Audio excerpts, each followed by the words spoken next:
इतना ज़्यादा मतलब गर्मा-गर्मी हो गई है भाई-बहनों में, एकदम गृह युद्ध छिड़ गया है। यदि उसमें तेजस्वी को 2 साल या उससे ज़्यादा की सज़ा हो जाती है, तो तेजस्वी का राजनीतिक करियर संकट में पड़ जाएगा। मीसा एमपी है पाटलिपुत्र की। माना जा रहा है कि मीसा का जो संसदीय क्षेत्र है, उसके किसी भी उम्मीदवार के प्रचार के लिए तेजस्वी नहीं है।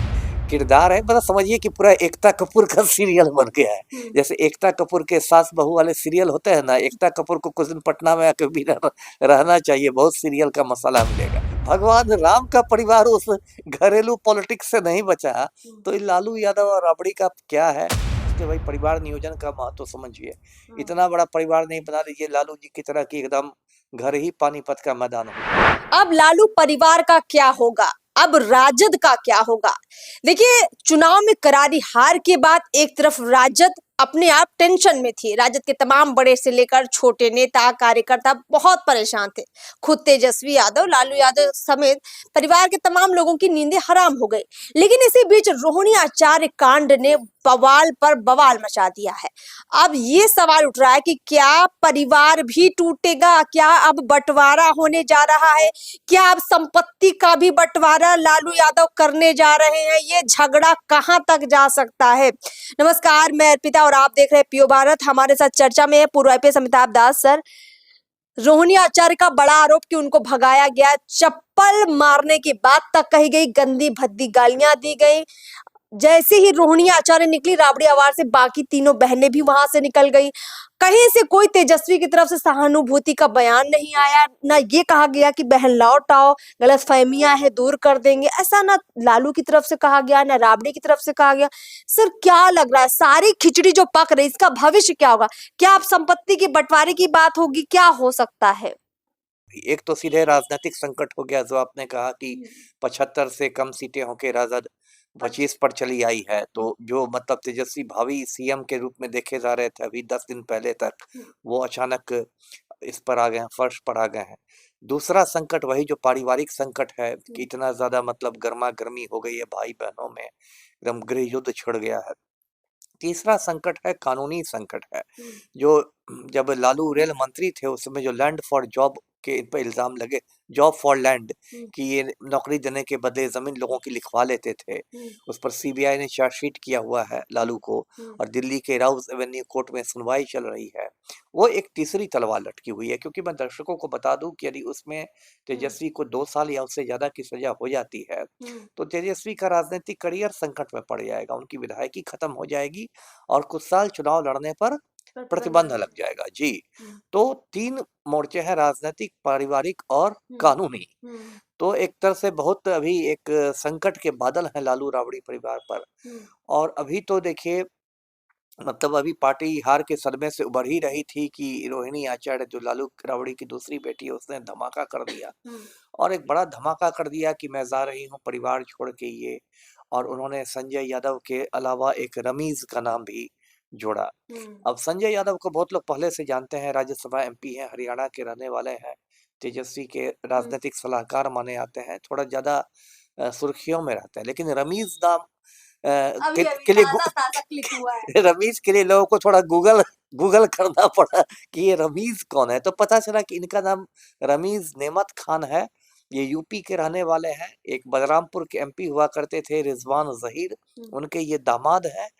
ये जो है रमीज नेमत खान, ये राजद की आईटी सेल को देखते हैं, आईटी सेल के प्रभारी हैं। और बात तो यहाँ तक कही जा रही है कि तेजस्वी यादव के साथ ही उनके मतलब सरकारी बंगले में रहते हैं, उन्हीं के आवास में रहते हैं। और इन लोगों पर यदि रोहिणी आचार्य ने ये आरोप लगा दिया कि इन लोगों ने चप्पल दिखा दिया, ये दिखा दिया, तब तो अब इससे ज्यादा स्थिति क्या हो सकती है? यदि घर की बेटी को ही चप्पल दिखा के भगा दिया जाए, तब तो ये मतलब आप क्या कहें, विस्फोटक स्थिति है, दुर्गति आने वाली है, मतलब। है ना। अब देखिए, कुछ महीने पहले जब बड़े बेटे तेज प्रताप यादव को परिवार से निकाल दिया गया था, पार्टी से निकाल दिया गया था, लालू नहीं निकाला था, कम से कम ट्वीट तो लालू के ही एक्स हैंडल पर हुआ था। ये कहा गया था कि इन्होंने जो कुछ किया है वो पारिवारिक मूल्यों के खिलाफ है, हमारे हैंडल तो यही रमीज ही देखते रहे होंगे। जब आईटी तेज प्रताप आईटी के सेल लिए ट्वीट हुआ कि इनको परिवार से बाहर निकाला गया, तो यही रमीज ही तो वो सारा ट्वीट हैंडल कर रहे थे। आईटी सेल तो वही आईटी देखते से हैं। तो वही है। लालू तो आईटी वाईटी क्या वो होता क्या है। फोन चलाकर हाँ, अभी तो ट्वीट वही करेंगे। ऐसे भी बीमार रह रहे हैं, उतना उनको नहीं है। हम्म, तो उस समय भी लगातार तेज प्रताप ने कहा था, उसके बाद भी कहते रहे कि कुछ जयचंद है पार्टी में, जयचंद जयचंद करते थे। हम्म, लोग मुझसे पूछते थे कि जयचंद से क्या उनका मतलब क्या है। मैं कहता था कि संजय यादव ही लग रहा है मतलब। उस समय तक मैंने रमीज का नाम नहीं सुना था, तो एक नए किरदार प्रकट हुए हैं। तो अभी देखिए बहुत अंदर में खींचातानी है। देखिए दर्शकों को पता होगा लालू राबड़ी के टोटल 9 बच्चे हैं। हम्म, इन 9 बच्चों में 5 बच्चे तो थोड़ा शांत हैं, 4 बच्चे राजनीति में हैं, मीसा भारती, रोहिणी आचार्य, तेजस्वी और तेज प्रताप। हम्म, और ज्यादातर जो खींचतान है, इन्हीं चारों रस्साकशी को। इन्हीं चारों के बीच है। अभी देखिए सबकी अपनी-अपनी राजनीतिक महत्वाकांक्षा है, और एक इसको आप मतलब विरासत की जंग कह लीजिए। हम लोग इतिहास की किताब में पढ़ते थे, कोई मुगल बादशाह जहाँ बूढ़ा होता था, बीमार पड़ता था, हाँ, कि उसके शहजादे एकदम तलवार लेके पहुंच जाते थे गद्दी के लिए। कि हमें कुर्सी चाहिए। मान लीजिए शाहजहां बीमार पड़ा, तो उसके जो चारों शहजादे थे, दारा, शुजा, औरंगजेब, मुराद, सब एकदम तलवार लेके फौज के साथ मतलब फरियाने के लिए निकल जाते थे कि अब तो अब्बा हुजूर की गद्दी हमको चाहिए। तो वही दिखाई दे रहा अभी। अभी देखिए मैंने कहा, दर्शकों को पता होगा, रीतलाल यादव ने दानापुर से चुनाव लड़ा राजद के टिकट पर, लेकिन तेजस्वी उसके प्रचार में नहीं गया। हम्म, अब कहा जा रहा है कि मीसा एमपी है पाटलिपुत्र की। हम्म, माना जा रहा है कि मीसा का जो संसदीय क्षेत्र है, उसके किसी भी उम्मीदवार के प्रचार के लिए तेजस्वी नहीं गए। कि बहन से इतनी मतलब इनको दिक्कत है कि मीसा का प्रचार हम करेंगे, इसके क्षेत्र के लोग जीतेंगे तो इसकी वाहवाही होगी। इसका कद बढ़ेगा, ओ, इसका राजनीतिक कद बढ़ेगा। हाँ, तो एक मीसा भारती और तेजस्वी में ये शीत युद्ध चल रहा है, जो बहुत सामने अभी चप्पल जूता पर बात नहीं आई है, हाँ, लेकिन ये शीत युद्ध हाँ, है ना। उसके बाद देखिए तेज प्रताप तो खैर है ही, वो तो मतलब अब देखिए ये है कि तेज प्रताप की जो साली लगती है करिश्मा, हम्म, उसको तेजस्वी ने टिकट दे दिया हम्म, ऐश्वर्या राय की कजिन को, चिढ़ाने के लिए। चिढ़ाने के लिए, हाँ, जले पर नमक छिड़कने के लिए। एक तो कि ऐश्वर्या ने तुम पर मुकदमा ठोका है, उसकी बहन को लो राजद टिकट देता है, लालटेन पकड़ाता है, हम्म, वो हो गया।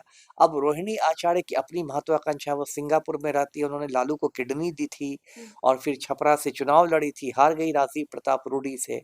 अब सुनते हैं कि उनका बेटा भी इतना सियाना हो गया कि वो भी ताल ठोक रहा है कि अब बेटे को भी टिकट चाहिए, रोहिणी दिलवाना चाहती है। हम्म, और उसमें वीटो लगा रही है जो एक किरदार है, मतलब समझिए कि पूरा एकता कपूर का सीरियल बन गया है। हम्म, जैसे एकता कपूर के सास बहू वाले सीरियल होते हैं ना, एकता कपूर को कुछ दिन पटना में आके भी रहना चाहिए, बहुत सीरियल का मसाला मिलेगा।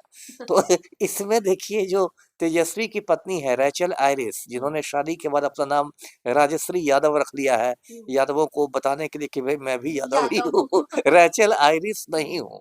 रैचल आयरिस बोलने में बहुत सारे बिहारियों को दिक्कत भी होती। तो वो रैचल आयरिस के बारे में कहते हैं कि उसने मतलब अड़ंगा लगा दिया। हम्म, अब होता क्या है कि जब इस तरह का कुछ कांड होता है तो गॉसिपिंग शुरू हो जाती है ना। मतलब आप ये कह रहे हैं कि भैया रोहिणी आचार्य जो है अपने बेटे के लिए टिकट चाह रही थी, पर तेजस्वी की पत्नी राजश्री ने अड़ंगा लगा दी है। जी, ये मतलब इस विधानसभा चुनाव में टिकट नहीं देने दिया, बिल्कुल, बिल्कुल, और जब पार्टी बुरी तरह से हारी तो सब कुछ फूट के बाहर आ गया। बिल्कुल।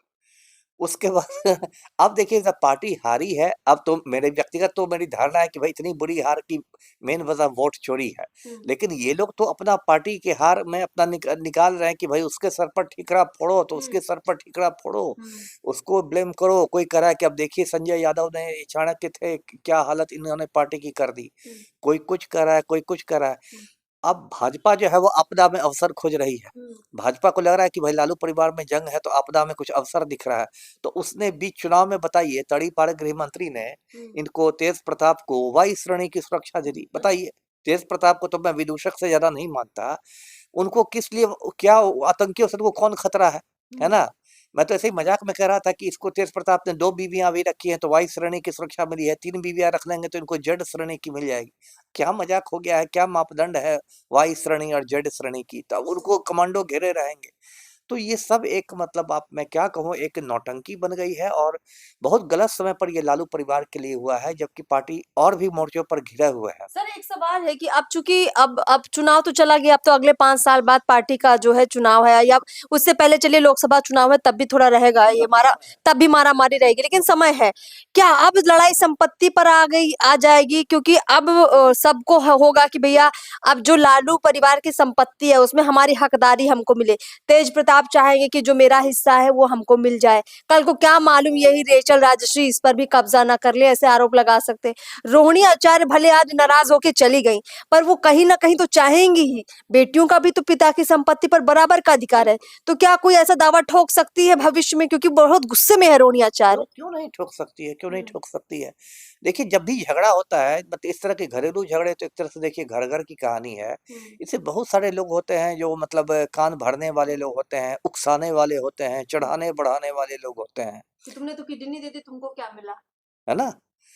मान लीजिए एक बात मैं कहता हूँ कि रोहिणी के ससुराल वाले ही उसको चढ़ा देंगे, उसकी सास ही चढ़ा देगी, है ना, कि अब खाली किडनी देके बैठी रहो, तुमको तो घर भी छोड़वा दिया, है ना, ये हुआ, तुम्हारा संपत्ति में भी दखल नहीं, तुम्हारे बेटा को भी टिकट नहीं, तुम भी हार गई, तो तुम्हारा क्या होगा।